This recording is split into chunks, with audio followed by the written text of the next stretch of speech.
Hello बच्चों, कैसे हैं आप। आज हम अपना फोर्थ लेक्चर लेके आ चुके हैं।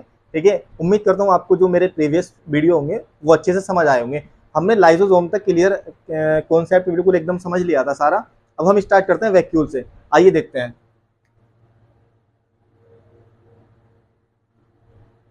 वैक्यूल क्या होता है। जैसे मैंने आपको उसमें लाइसोसोम बताया था, लाइसोसोम जितना भी वेस्ट मटेरियल होता है उसको खत्म करने के लिए होता है। ठीक है, वैसे ही वैक्यूल जो होता है ना हमारा, वो स्टोरेज के लिए काम करता है। किसके लिए काम करता है? स्टोरेज के लिए। अगर मैं स्टोरेज सैक बनाऊं सेल के अंदर,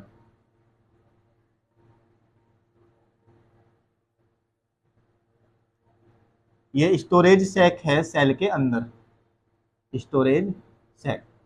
इसके अंदर वैक्यूल पड़ा हुआ है। क्या पड़ा हुआ है? वैक्यूल।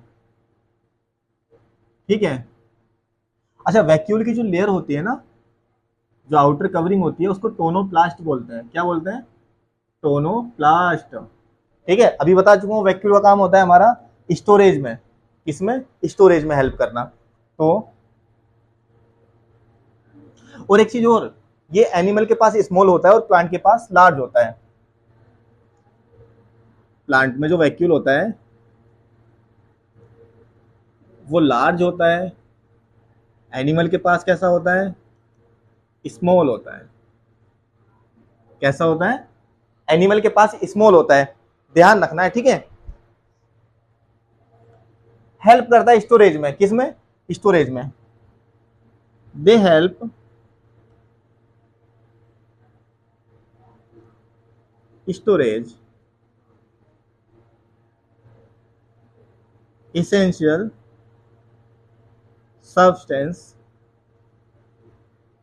जैसे कौन कौन से इसेंशियल सब्सटेंस को ये स्टोर कर सकता है? Amino acid, protein, sugar, etc. ठीक है, और भी इसेंशियल सब्सटेंस को ये क्या कर सकता है? स्टोर कर सकता है। कौन? वैक्यूल। वैक्यूल की लेयर तुम्हें याद रखनी है, जो आउटर कवरिंग होती है वो टोनोप्लास्ट होती है। ये सेल के अंदर स्टोरेज वाला एक पार्ट होता है, स्टोरेज सैक जिसको बोलते हैं। ये मैंने तुम्हें बता दिया। प्लांट के पास लार्ज वैक्यूल होता है, एनिमल के पास स्मॉल होता है। ये हेल्प करता है स्टोरेज में। स्टोरेज में। क्लियर हुआ? अगर क्लियर हुआ तो आगे चलते हैं, इसका स्क्रीनशॉट ले लीजिए। तो अब स्टार्ट करते हैं माइटोकॉन्ड्रिया के बारे में। ठीक है, वैक्यूल हमने कर लिया है, माइटोकॉन्ड्रिया की बात करते हैं।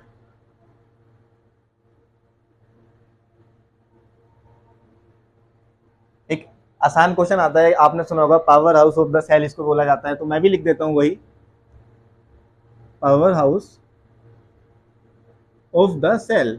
सेल का पावर हाउस क्या बोला जाता है इसको ना। और इसके बारे में खास जानकारी, एक इंपॉर्टेंट बात, they pages on DNA and ribosome. देखो बच्चों, आपने सुना होगा कि सेल के पास राइबोसोम होता है, ठीक है, सेल के पास डीएनए होता है, लेकिन जो माइटोकॉन्ड्रिया है ना, इसके पास खुद का डीएनए और राइबोसोम होता है। ये तुम्हें ध्यान रखना है। इसके पास खुद का जेनेटिक मटेरियल हो सकता है और खुद ये प्रोटीन बना सकता है। क्लियर? अगर मैं स्ट्रक्चर की बात करूं तो इस तरीके से मैं बना सकता हूं। इस तरीके से आपको देखने को मिल सकता है स्ट्रक्चर इसका। ठीक है, ये फोल्डिंग होती है, तो इन लाइनिंग को बोलते हैं क्रिस्टे। क्या बोलते हैं? क्रिस्टे। क्लियर? यहां तक कोई दिक्कत आ रही है इसमें? बताओ। Mitochondria power house of the cell, they possess on DNA and ribosome. ठीक है, अब इसके पास ना इसकी दो कवरिंग होती हैं, एक आउटर एक inner. They cover outer and inner fold. अंदर वाली जो होती है ना वो फोल्डेड होती है, इनर जो होती है वो फोल्डेड होती है। क्यों होती है फोल्डेड? फोल्डेड मतलब ये इसलिए होती है ताकि ज्यादा से ज्यादा एटीपी बना सके। ठीक है, ज्यादा से ज्यादा एटीपी जनरेट कर सके। ठीक है, फोल्डेड का मतलब होता है जैसे हमारी इंटेस्टाइन होती है ना, इस तरीके से ये इनर फोल्डिंग इसमें बोला गया है। ठीक है, तो इसकी मदद से एटीपी जनरेट कर ली जाती है, ज्यादा एटीपी जनरेट कर ली जाती है। ठीक है, अब एटीपी क्या होता है भाई? एटीपी मतलब एडिनोसिन ट्राइफॉस्फेट। ये एटीपी एनर्जी करेंसी होती है। हम खाना खाते हैं, हम कोई भी फूड खाते हैं, ठीक है, तो हम अगर जब खा रहे हैं तब हमें तभी तो एनर्जी चाहिए, या अब सो रहे हैं या कोई काम कर रहे हैं तब एनर्जी। देखो हम खाना एक बार खाते हैं, ठीक है, वो डाइजेस्ट होता है, उससे एटीपी बन जाती है। एटीपी क्या है? एनर्जी करेंसी है। जब हमारी बॉडी को एनर्जी की जरूरत होगी तब हम इस एटीपी का यूज करेंगे।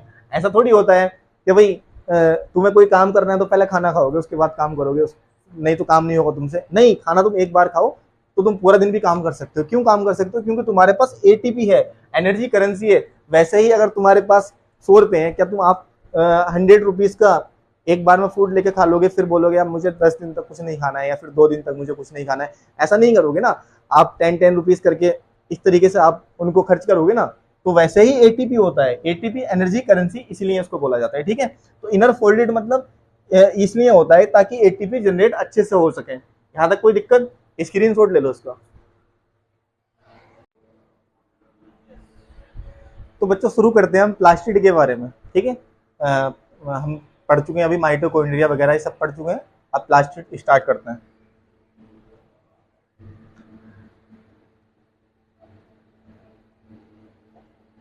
बच्चों डबल मेम्ब्रेन होता है।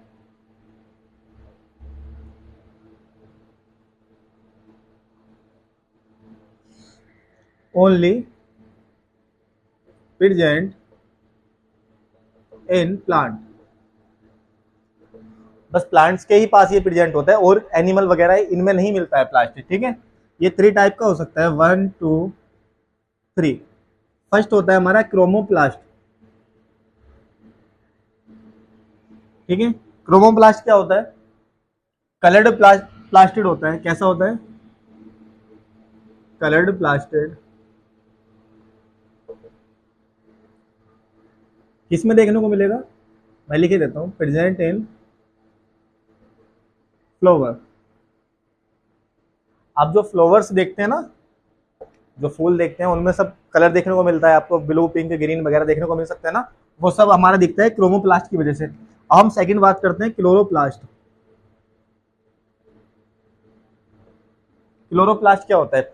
ग्रीन कलर का जो पिगमेंट होता है ना प्लांट्स के पास, जो लीव्स वगैरह में पाया जाता है, मैं लिखे देता हूं,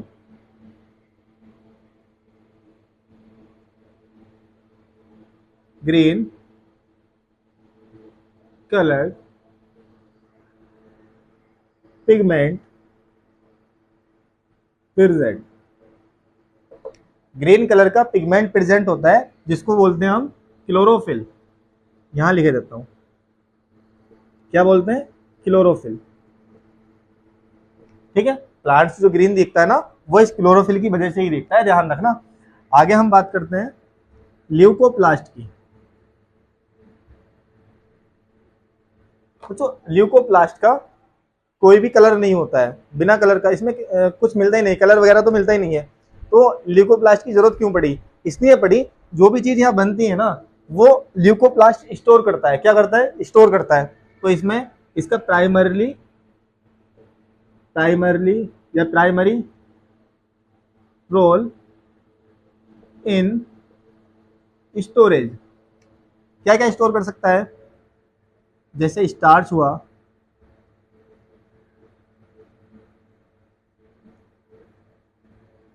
ऑयल हुआ, प्रोटीन हुआ, ठीक है, ईटीसी, ये सब स्टोर कर सकता है ल्यूकोप्लास्ट।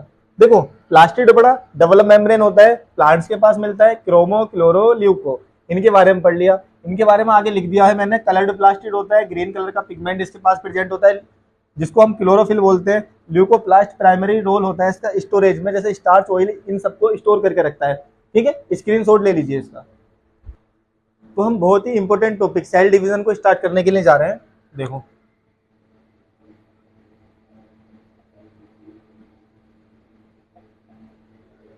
ठीक है, इससे डरना नहीं है, मतलब इससे ना पता है ये समझ नहीं आता है बच्चों के, तो मैं इसको बिल्कुल आसान तरीके से समझाने की कोशिश करूंगा आपको। क्या होता है? हमारे पास एक सेल है, ठीक है, इस सेल को हमें डिवाइड करना है, तो हमने ये डिवाइड कर दिया, बस यही सेल डिवीजन होता है। अब ये कितने तरह का होता है?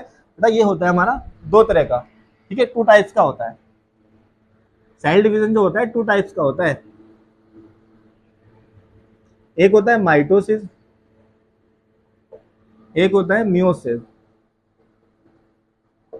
ठीक है, माइटोसिस मतलब हमारे पास एक सेल है जो पेरेंट सेल है, ठीक है, ये क्या है, 2n है। अब इसको मैंने डिवाइड किया तो ये 2 डॉटर सेल में डिवाइड हो जाएगी, यानी 2n 2n। क्लियर। वैसे ही मियोसिस की बात करूं तो ये हमारे पास पेरेंट सेल है, पेरेंट सेल है, ये क्या है, 2n, ठीक है। अब इसको मैं डिवाइड करूंगा तो ये 4 डॉटर सेल में डिवाइड हो जाएगी। तो 2n का आधा कितना होता है, हाफ कितना होता है, n, तो सबको n मिल जाएगा। क्लियर है। यहाँ पे कोई नंबर भी हो सकता है, तो आप इसका ध्यान रखना। अब ये जो होती है हमारी कब होती है, देखो जब मान लो हमारी फिंगर में कहीं इंजरी हो गई, ठीक है, तो ऐसा थोड़ी है कि वहां से कोई नई फिंगर निकल रही है, ऐसा नहीं होता है ना, वहां रीजनरेट कर जाता है टिश्यू। तो जब माइटोसिस होगी ना तो ये रीजनरेट करेगा। ये किस में हेल्प करता है, they help in growth and replacement. ठीक है। अब इसकी अगर मैं बात करूं तो देखो यहाँ 2n से n हो रहा है, मतलब जब गैमेट्स हम बनाते हैं ना, देखो यहाँ समझा देता हूँ, गैमेट्स बनाने हैं ना हमें, तो हमें मियोसिस करानी पड़ेगी, मतलब 2n से n लेना पड़ेगा। ये ले लिया हमने फीमेल से, ठीक है, और एक 2n से n यहां लिया, ये लिया हमने मेल से, तो ये दोनों n मिलके 2n एक जाइगोट का फॉर्मेशन करा लेंगे। समझ पा रहे होंगे आप, ठीक है। 10th क्लास में रिप्रोडक्शन नाम का चैप्टर जाएगा, ठीक है, तो उसमें आप ये समझ लेना 2n हो जाएगा, मतलब ये सीधा सीधा मतलब है, देखो जैसे वहां दिख नहीं रहा था, n और n मिलके 2n बना लेंगे, ये समझा दिया, ठीक है।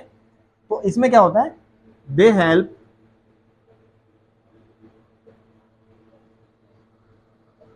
रिप्रोडक्शन। इसमें देखो बराबर बराबर मिल रहा है दोनों को, तो ये होगा हमारा इक्वेशनल डिवीजन।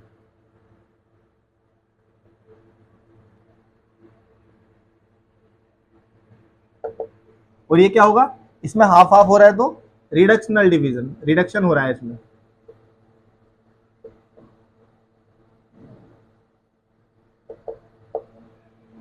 ठीक है, रिडक्शनल डिवीजन, ये रिप्रोडक्शन में हेल्प कर रहा है, ये रिप्लेस करा रहा है टिश्यू को और सेल को, जो भी सेल की ग्रोथ होनी होती है, ठीक है। तो ये छोटा सा हमारा टॉपिक था, ये कंप्लीट होता है।